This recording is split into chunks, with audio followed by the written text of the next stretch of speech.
Chers amis internautes, bonjour. Aujourd'hui, nous avons le plaisir de recevoir Alain Pichavant. Bonjour Alain. Bonjour. Alors Alain, vous êtes le commissaire général du Nautique, qui est le plus grand salon nautique européen, qui est tant attendu et qui arrive dans ces tout prochains jours.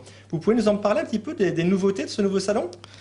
Oui, c'est sûr que depuis l'an passé, le salon avait accueilli plus de visiteurs que Düsseldorf. Donc maintenant, on peut dire qu'on est le grand rendez-vous incontournable de l'année nautique. Alors c'est vrai que cette année, c'est une année particulière parce que la conjoncture n'a pas été simple. C'est vrai que les chantiers ont eu un certain attentisme pour s'inscrire au salon. Certains ayant hésité jusqu'au mois de septembre ou octobre. Mais ce qu'on peut d'ores et déjà annoncer, c'est qu'il y aura autant d'exposants que l'année dernière, c'est qu'il y a des secteurs d'activité comme la voile par exemple, où tous les chantiers qu'on a l'habitude de trouver au salon nautique seront présents et il y a même certains nouveaux chantiers. Autant d'exposants, mais je crois qu'il y a quelques halls qui seront en moins cette année, donc ça veut dire que les places seront peut-être, chaque stand sera peut-être un peu plus petit ? Oui, donc le nombre d'exposants ne varie pas, il va rester aux environs de 850 d'exposants directs, ce qui représente un peu plus de 1000 sociétés quand même. En revanche, les surfaces d'exposition diminuent. On peut estimer sur les stands de bateaux, donc que ce soit voiliers, bateaux à moteur, dériveurs, canoës et kayaks, une baisse moyenne de l'ordre de 25% des surfaces de stand.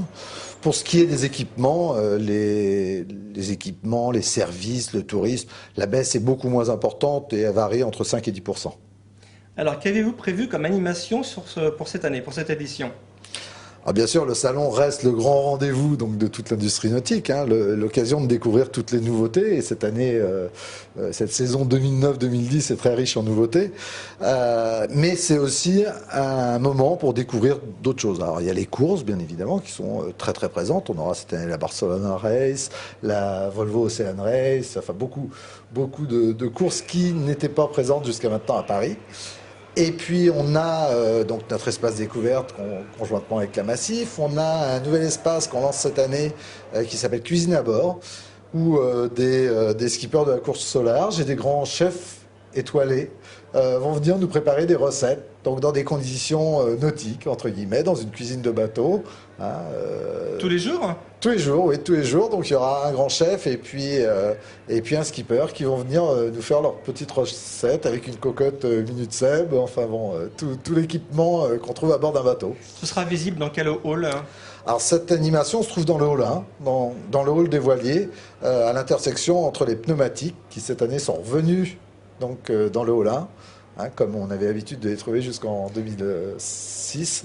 Alors justement, expliquez-nous un petit peu comment seront répartis les bateaux ou les exposants dans les différents halls cette année. Alors donc la conjoncture a incité à un certain nombre d'exposants et certainement à juste titre à réduire leur surface d'exposition, ce qui nous a redonné un petit peu de place dans le hall 1.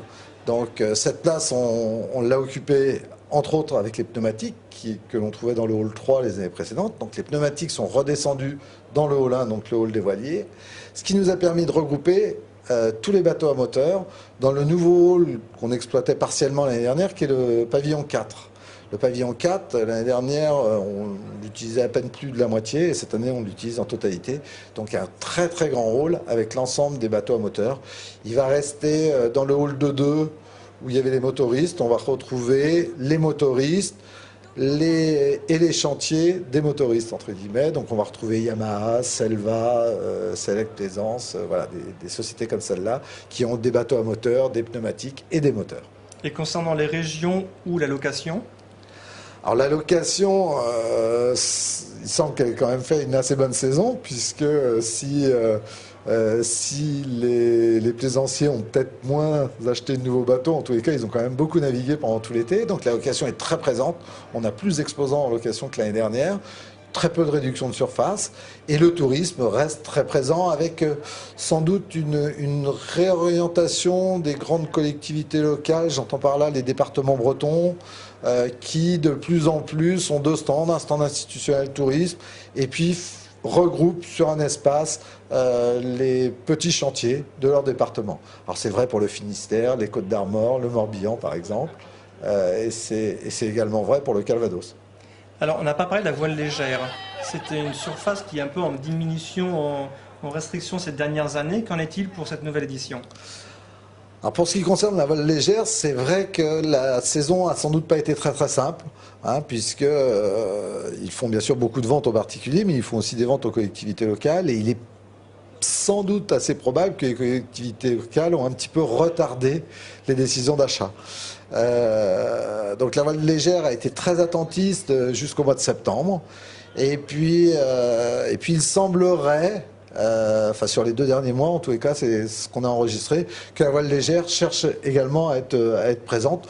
On aura un petit peu moins d'exposants que l'année dernière, mais pas beaucoup. Mais si je prends des activités comme le canoë-kayak, qui étaient très attentistes jusqu'en septembre, on aura plus d'exposants que l'année dernière en canoë-kayak. Alain, tous les ans, sur le parvis du nautique, on trouve toujours des bateaux exceptionnels. Qu'est-ce qu'il y aura cette année? Ah bah cette année, encore beaucoup de bateaux exceptionnels. Alors, pas uniquement sur le parvis. Alors, sur le parvis, on aura un Extreme 40, ce circuit de catamarans de sport qui, à 7-8 nœuds de vent, sont déjà sur une patte. C'est des grands catamarans de sport. Ouais, 40 pieds, 40 pieds. C'est des beaux bateaux. Non, c'est des beaux bateaux. Moi, j'ai eu l'occasion de naviguer avec Groupama au début de l'été. C'est vraiment des régates sympas et des régates de proximité. Donc, on aura un de ces bateaux qui va être présent sur le parvis. On va fêter les 20 ans du Figaro, la classe Figaro, donc avec Cercle Vert et Gilles Damorvan, donc qui amène son bateau. On a un très beau 52 pieds qui est destiné à la course en équipage avec des handicapés, qui va être présent. Et puis on a une multitude de bateaux hyper atypiques. Il y a Babouche, il y a un canoë-kayak aussi qui est descendu jusqu'en Afrique, à la rame et à la voile. Il y a un autre canoë-kayak qui a propulsion solaire.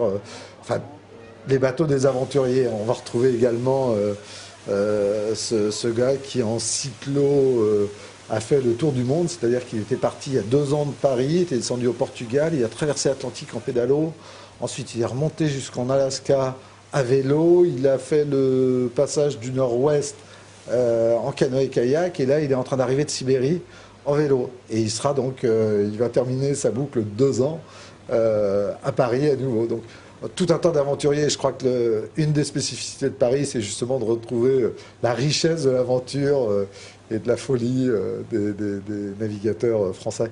Alors Alain, vous nous expliquiez tout à l'heure que vous allez avoir pratiquement le même nombre d'exposants que l'année précédente. C'est donc si important pour un constructeur d'être présent sur le nautique, hein? Je crois que le salon nautique de Paris est plusieurs choses.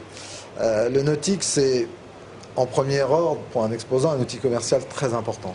C'est-à-dire qu'en fonction des entreprises, on peut estimer qu'il se fait entre 20 et 30% de leur chiffre d'affaires annuel. Donc c'est quelque chose de pas négligeable.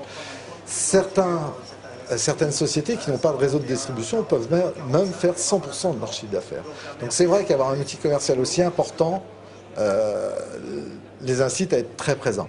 Ensuite, c'est un outil de communication. C'est-à-dire que c'est le moment privilégié pour rencontrer l'ensemble des pratiquants et puis les nouveaux pratiquants potentiels qui viennent visiter le salon. Donc, et à ce niveau-là, c'est vrai que l'outil de communication reste fort et avoue chaque année une certaine puissance, quoi.